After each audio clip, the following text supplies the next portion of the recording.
김해 뒷고기를 많이 먹어보긴 했는데 유래는 잘 모르겠어요. 혹시 유래가 어떻게 되나요? 저도 김해 뒷고기가 왜 김해에서 시작됐는지는 잘 모르겠는데 혹시 왜 김해 뒷고기일까요? 그 한 판에 이렇게 막 다 해가지고 나온 거를 먹어본 거는 같은데 특수 부위라고 듣기는 했는데 정확히 어디 부위인지는 잘 모르겠어요. 특수 부위에는 어떤 것들이 있나요? 네, 안녕하십니까. 마칼럼니스트 박상현입니다. 우리 요즘 젊은 세대의 김해 뒷고기에 대한 관심이 아주 높은 것 같은데요. 질문을 세 가지로 요약해 보면 왜 뒷고기라고 부르게 됐는지, 그리고 어떻게 해서 김해에서 시작하게 됐는지, 그리고 뒷고기는 과연 어떤 부위들을 얘기하는 건지 이렇게 궁금해 하시는 것 같습니다. 우선 과연 김해 뒷고기가 만들어질 당시의 분위기, 그리고 왜 뒷고기란 이름이 붙었는지에 대해서 한번 알아보도록 하겠습니다.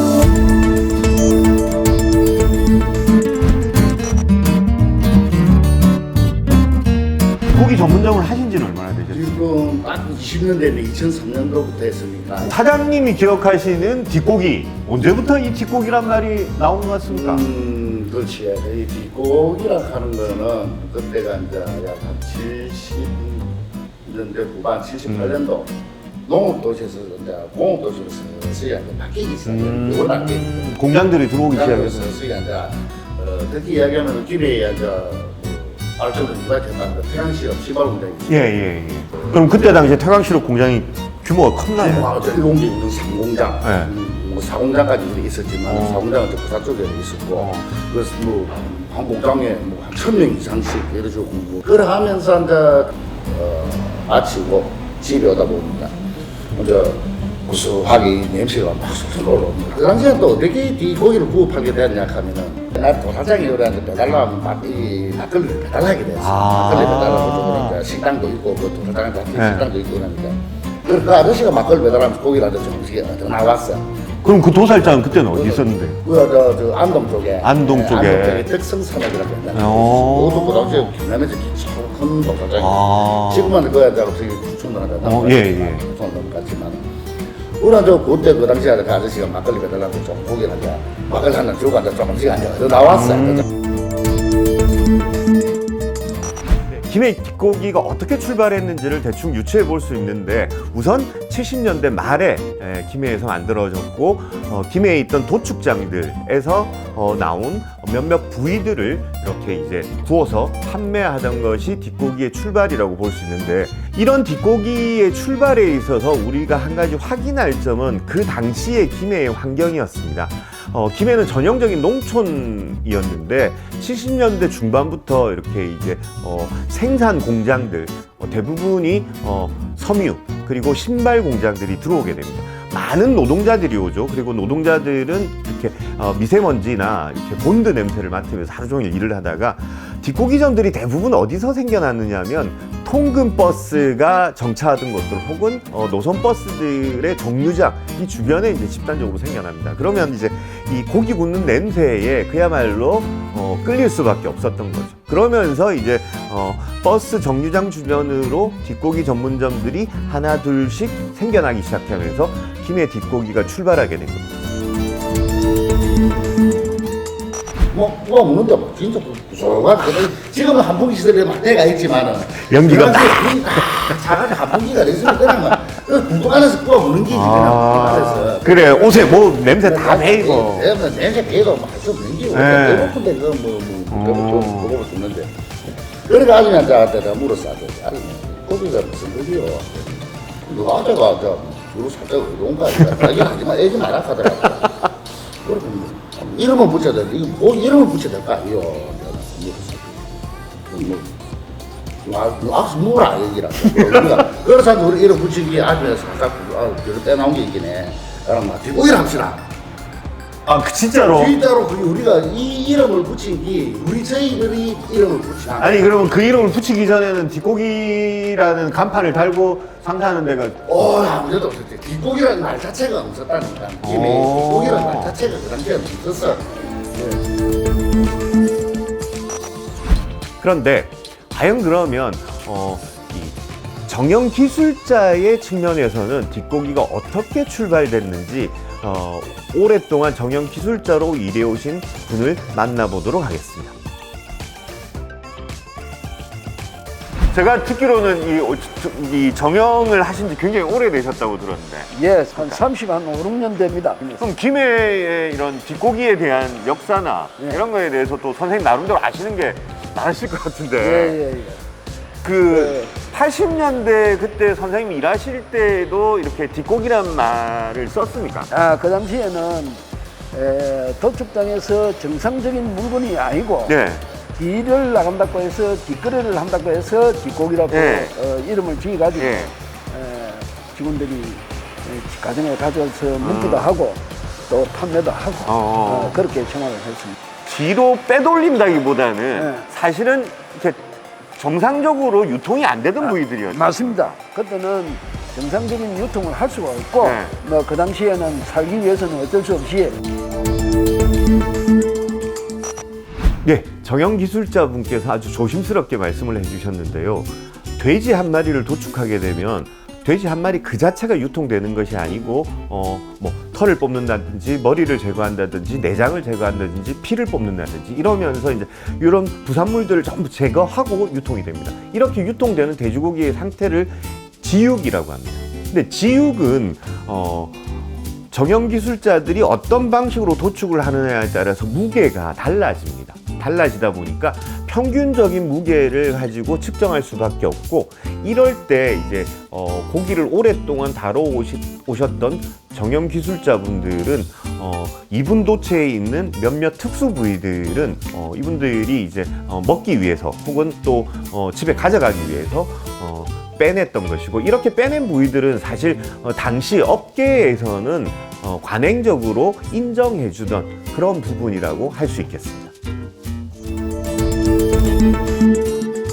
김해 뒷고기는 1970년대에 돼지를 한 마리를 7가지 부위로 대분할해서 유통되던 당시에 김해에 있던 도축장에서 일하시던 정형 기술자분들이 지육에 큰 영향을 주지 않던 특수 부위들을 비공식적으로 유통하던 것에서 시작됐고, 이렇게 정상적인 유통이 아니다 보니까 여기에서 이제 뒤로 빼서 유통되는 돼지고기다라는 의미에서 뒷고기다라는 이름이 붙었고, 사실 이것은 생산 현장에서 만들어졌던 단어라기보다는 이 뒷고기를 소비하던 당시의 김해 시민들이 자연스럽게 만들어낸 단어다, 용어다라고 정리하시면 될 것 같습니다. 네, 김해에서 뒷고기가 출발할 수 있었던 중요한 배경 중에 하나는 김해가 오래전부터 돼지의 사육량이 많았고, 그리고 김해 시내에 이렇게 돼지를 도축하고 가공하는 시설들이 있었던 겁니다. 그리고 지금은 우리나라에서 최대 규모의 돼지고기를 도축하고 가공하는 공장이 김해에 있기 때문에 그 현장을 우선 한번 보시겠습니다.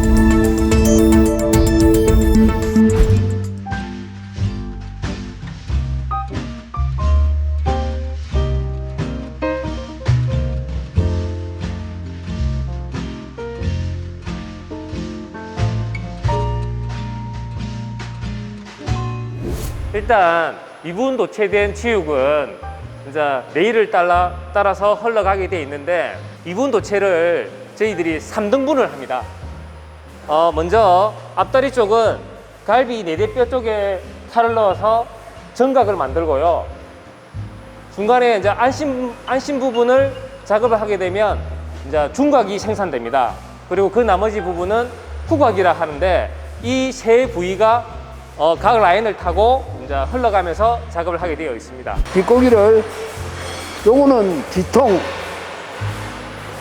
요 부위는 항정살, 요 부위는 안금이라고 발발이, 요 부위는 청장, 배를 기리는 뱃살, 그렇게 설명을 드리겠습니다.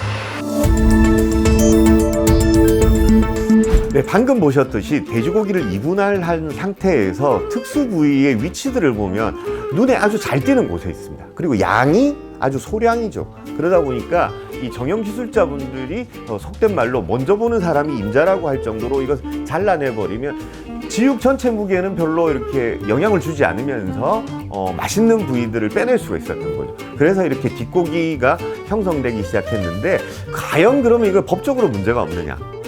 이걸 한번 볼 필요가 있는데, 사실 우리가 오늘날 이제 돼지를 크게 나누면 7부위로 나눌 수 있습니다. 목심, 앞다리, 뒷다리, 안심, 등심, 삼겹살, 갈비, 이렇게 7부위로 나눕니다. 이 7부위는 굉장히 익숙하시죠. 그래서 이렇게 7가지 부위를 나누는 방식을 대분할이라고, 이 대분할로 돼지고기를 정형하는 방식은 이미 뒷고기가 유통되던 70년대부터 적용되던 방식이었습니다. 그런데 요즘은 이제 점점 고기를 이제 세분화해서 먹기 시작하죠. 그러면서 17부위로 세분화했다가 지금은 25개 부위로 세분화해서 고기를 먹습니다. 이렇게 나누는 방식을 소분할 정형이라고 하는데, 이 소분할 정형은 2007년도에 농림부 고시, 그리고 2014년도에 식약처 고시를 통해서 최종적으로 확정이 된 방식입니다. 그러면서 이제 돼지고기 특수 부위도 정상적으로 유통하는 길이 열린 거죠.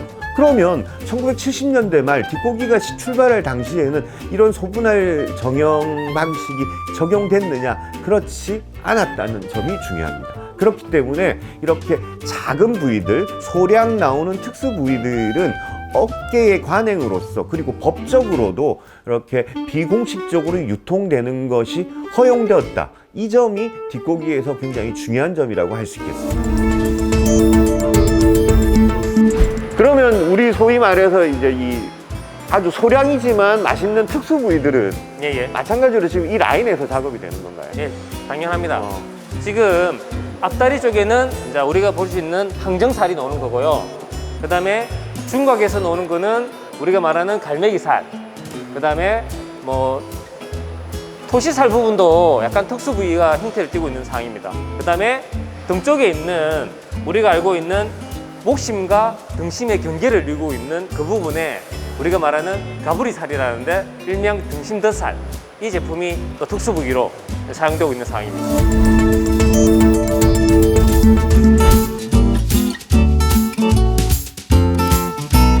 자, 그런데 지금의 상황에서 한번 보시죠. 25개 부위로 나누는 것 중에서 특히나 특수 부위들은 여러분도 아시다시피 굉장히 가격이 비쌉니다. 어떤 부위들은 삼겹살보다 비싸죠. 그러면 이런 부위들을 이제 부위로 먹는다라는 것은 과거에 뒷고기를 저렴하게 먹는 이 하나의 뒷고기의 하나 매력 중에 하나가 사라지는 겁니다. 그러면 요즘 유통되는 뒷고기들은 과연 이런 특수 부위만 쓸 수 있을까? 당연히 못 쓰겠죠. 그래서 새로운 이제 뒷고기의 이 해석의 범위가 넓어지기 시작합니다. 이 볼살이고 이 혀 부분이에요. 이게 보통 뒷고기로 쓰이는 부분이에요. 아, 이렇게. 마스크라고. 네. 그럼 지금 요렇게 발라낸 요거를 지금 마스크라고. 예, 보통 그래요. 예, 여기서 이제 다시 정설을 해야 되는 부분인데 기본적인 게. 요게 지금 혀. 예, 요게 볼살. 볼살. 그다음에 예, 요 코. 그다음에 요 눈밑. 항정살. 항정. 관자살은 요 안에 있습니다. 아. 관자살 내가 한번 뽑아드릴게요. 관자놀이에 있다고 관자살. 진짜 요만큼 나오네. 예, 굉장히 작아요 이거는. 요게 지금 한 1kg에서 1.2kg 정도 나오는. 여기서 저 다시 정설을 하면 껍질을 안 쓰니까 껍질 벗기고 뭐 이래갖고 하면 한 보통 1.2 정도 나와요. 자, 보셨다시피 돼지머리에서도 의외로 다양한 부위들이 나옵니다. 그래서 지금은 김해 뒷고기라고 하면 뒷고기가 출발할 당시부터 사용했던 특수 부위, 그리고 돼지의 머리에서 나오는 이 머릿고기 부위들, 그리고 이걸 조금 더 해석하면 요즘 젊은 층에서 즐겨 먹는 돼지 껍데기, 그리고 돼지 쥐, 그리고 돼지 꼬리, 같은 이런 부산물까지 모두 포함하는. 그래서 저는 이렇게 생각을 합니다.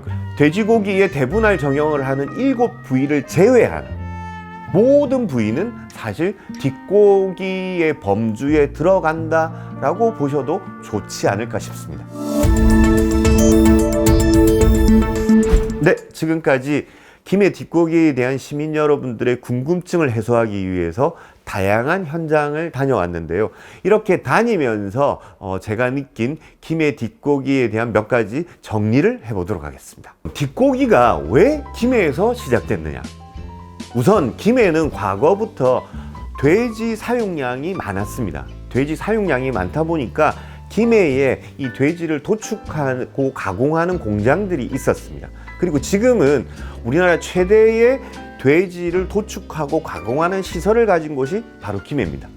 첫 번째, 그러니까 김해가 돼지의 사육량과 생산량이 많았다라는 것이 우선 첫 번째 배경이고, 그 다음에 두 번째 배경은 사회적으로 봤을 때 김해가 농촌 도시에서 산업 도시로 변모해 가던 과정에 많은 노동자들이 저렴하게 즐길 수 있는 음식이 필요했는데, 그 노동자들에게 딱 맞았던 음식 중에 하나가 바로 뒷고기였고, 바로 이 김해 뒷고기는 서민들 그리고 노동자들의 애환을 달래주는 음식으로 출발했다.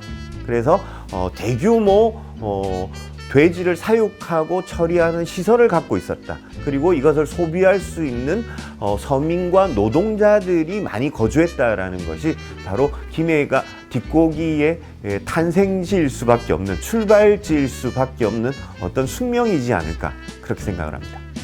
그럼 마지막으로 뒷고기의 부위는 어디인가?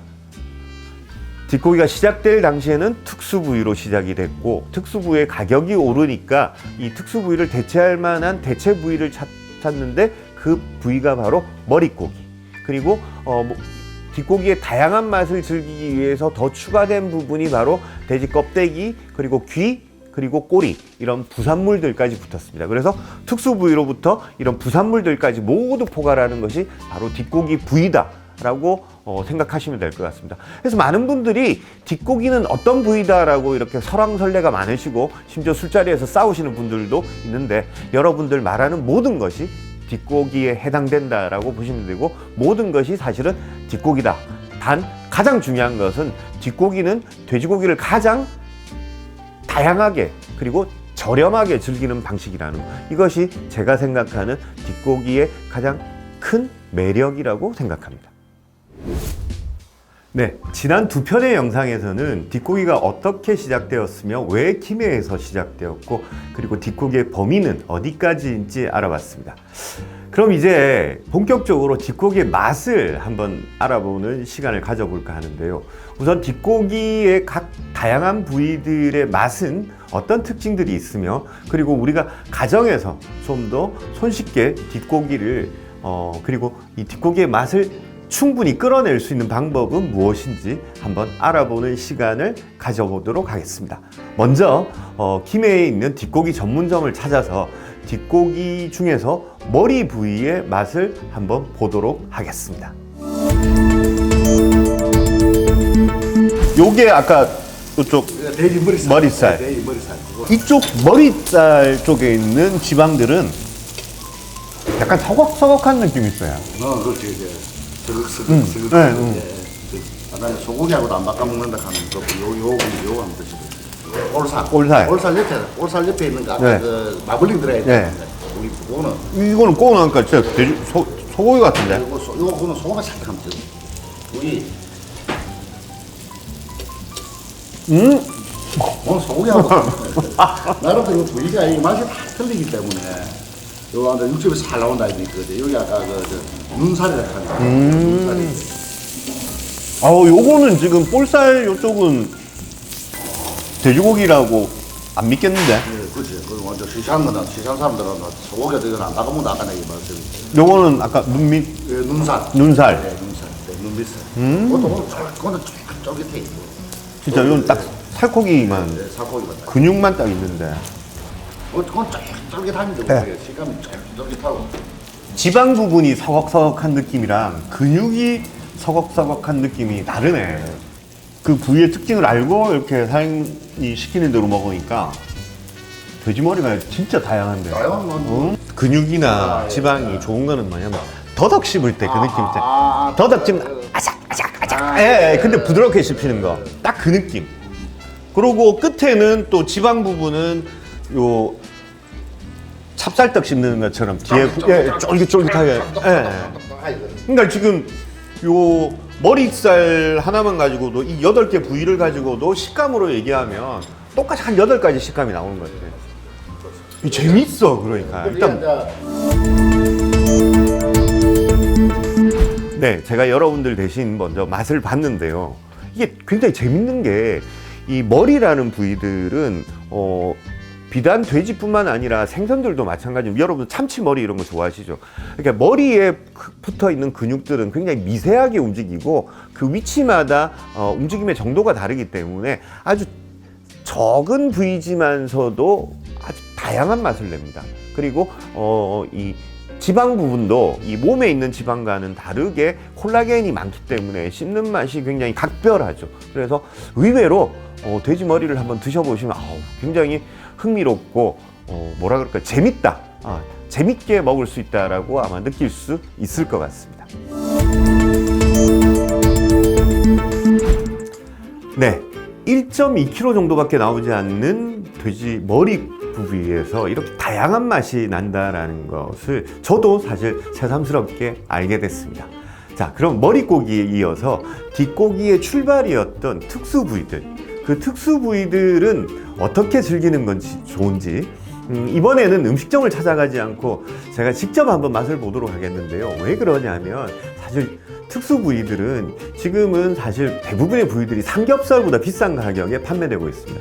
그래서 음식점에서 먹기에는 좀 부담스럽죠. 그래서 이러한 특수 부위들은 마트나 정육점에서 판매가 되고 있기 때문에 이렇게 직접 사서 집에서 좀 더 간편하게 그리고 그 맛을 충분히 즐기는 방법을 제가 직접 한번 확인해 보도록 하겠습니다.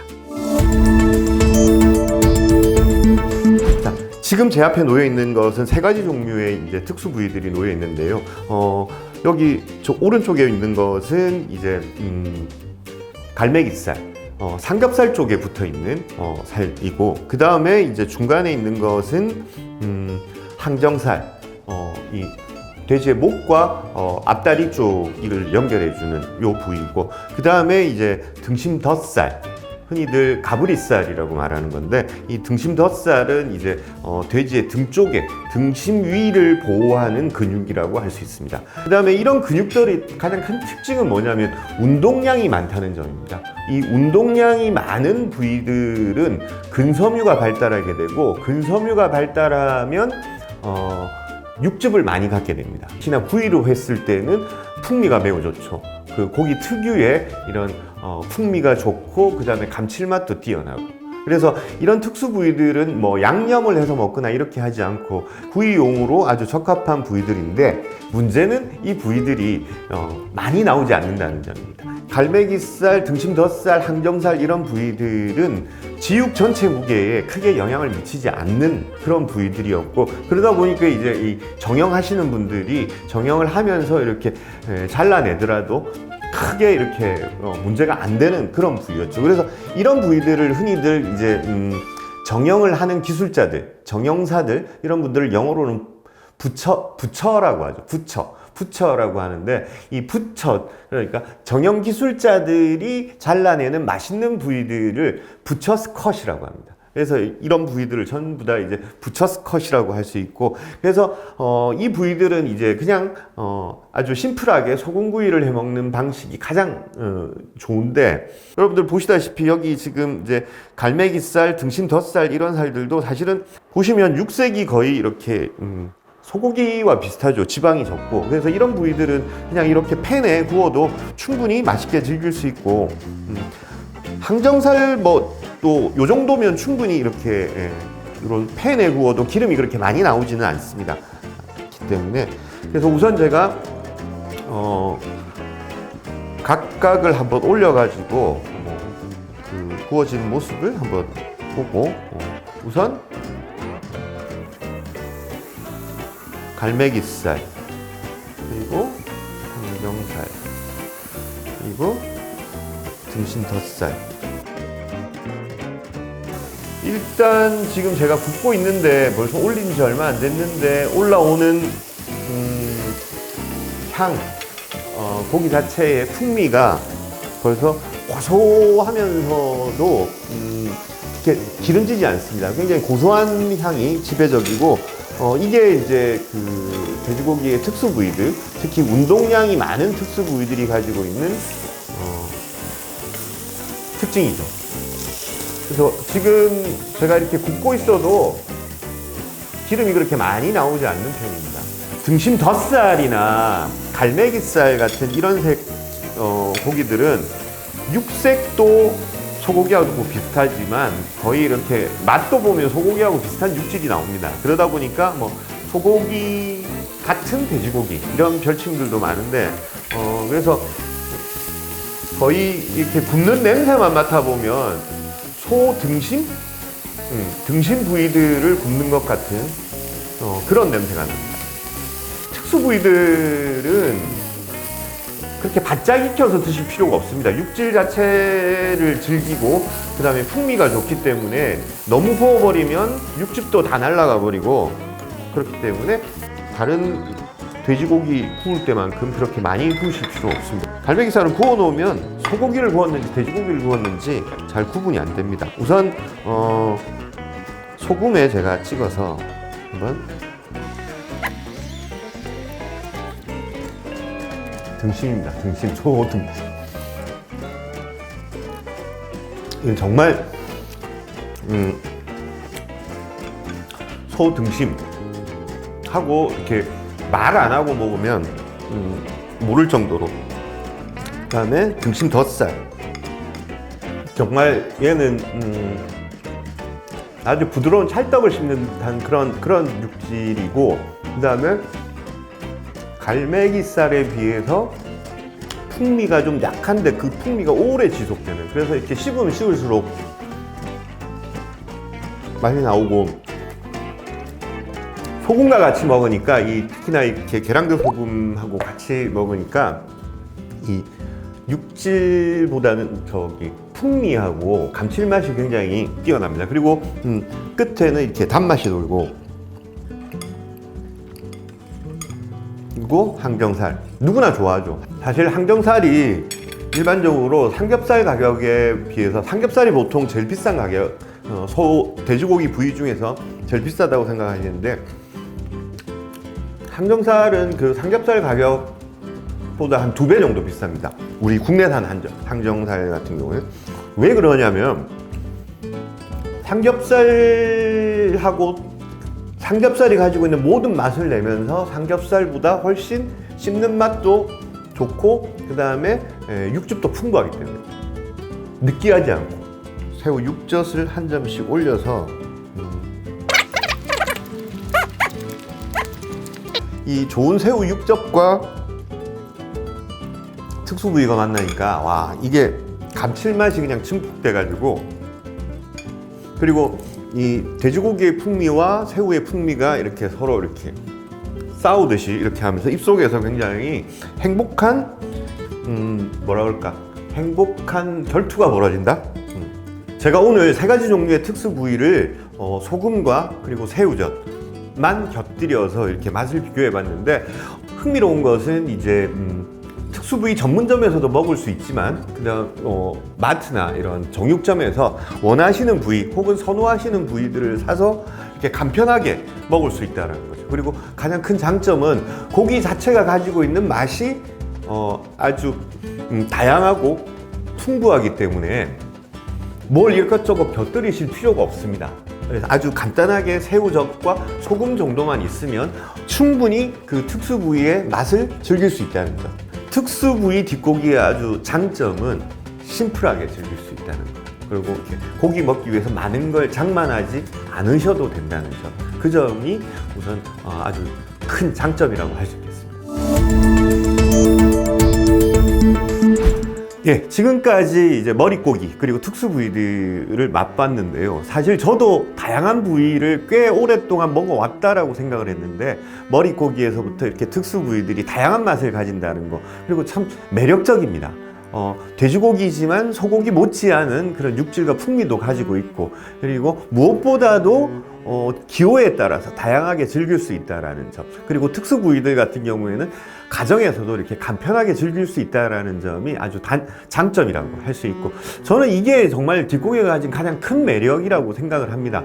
그리고 우리가 뒷고기에 대해서 좀 더 주목해야 될 어떤 사회 경제적인 그 장점이랄까, 사회 경제적으로 중요하게 봐야 될 게 뭐냐면, 우리나라는 돼지고기 소비량이 가장 많음에도 불구하고 몇몇 부위를 지나치게 선호하는 경향이 있습니다. 대표적으로 삼겹살, 목살, 갈비, 이런 부위들을 중점적으로 먹다 보니까 돼지 전체 가격 중에서 이 부위들이 차지하는 가격이 엄청나게 크게 차지하고 있습니다. 그러다 보니까 돼지 가격이 자연스럽게 올라갈 수밖에 없죠. 저는 특수 부위를 우리가 좀 더 관심을 갖고 즐겨야 되는 어떤 첫 번째 이유가 여기에 있다고 생각을 합니다. 돼지고기는 우리가 생각하는 것보다 훨씬 더 다양한 맛을 가지고 있습니다. 그리고 어떤 부위는 아주 저렴한 반면에 어떤 부위는 생각보다 비싸죠. 근데 이런 부위들을 다 함께 즐기다 보면 평균적인 가격은 그렇게 비싸지 않다라는 거죠. 그리고 우리나라 전체적으로 봤을 때도 이렇게 돼지고기의 다양한 부위를 즐긴다는 것은 그만큼 돼지고기 맛도 다양하지만 가격도 사실 좀 더 저렴하게 즐길 수 있는 하나의 방향이 될 수도 있습니다. 사실 우리는 삼겹살을 너무 좋아하다 보니까 전 세계의 삼겹살을 거의 다 수입하고 있기 때문에 이런 것 때문에 이제 돼지고기의 전체적인 가격이 오르거든요. 그래서 뒷고기의 가장 큰 장점, 다양한 부위를 즐김으로써 돼지고기의 매력을 충분히 즐기면서 가격은 조금 더 저렴하게 즐길 수 있다는 이 점이 뒷고기에 있어서 우리가 꼭 기억해야 될 점이고, 김해 뒷고기가 가지고 있는 가장 큰 장점이라고 저는 생각을 합니다.